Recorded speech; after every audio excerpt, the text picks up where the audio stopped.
బయటకు వచ్చి ఏం చేస్తావు? సాయంత్రం ఆరైతే కళ్ళు కనబడవగానే బయటకు వచ్చేస్తాడంట.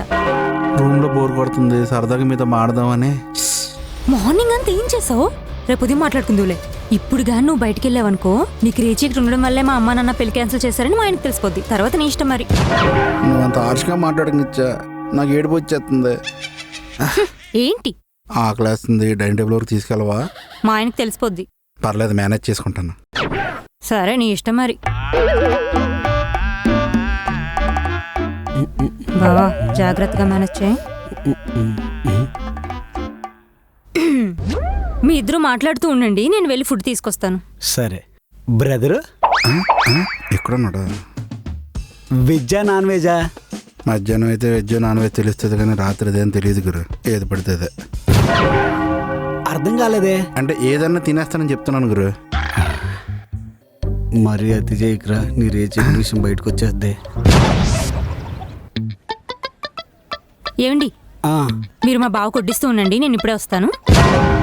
వడ్డిస్తే దొరికిపోతున్నట్టు. ఫోన్లో బతికించింది. బ్రదరు ఎంత కావాలో అంత వడ్డించుకోండి.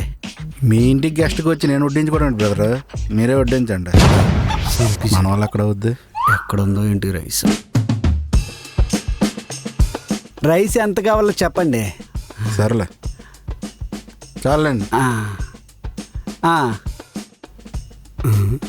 స్మూత్గా ఉంది. అంటే పప్పే. బ్రదరు పప్పు వేసుకుంటారా సాంబార్ వేసుకుంటారా? సాంబార్ వేసాను బ్రదర్. అంటే నిత్య పప్పు బాగా చేస్తుంది బ్రదరు, కొంచెం టేస్ట్ చూడండి. సరే అండి, తినండి బ్రదరు. బ్రదరు ఎలా ఉంది పప్పు? బ్రదరు ఎలా ఉంది? పప్పులో కొంచెం పులుపు ఎక్కువైనట్టుంది బ్రదర్. మీ నిత్య వంట కదా, అలానే ఉంటుంది టేస్ట్. మరి కొంచెం అయినా వద్దులేండి, వద్దు.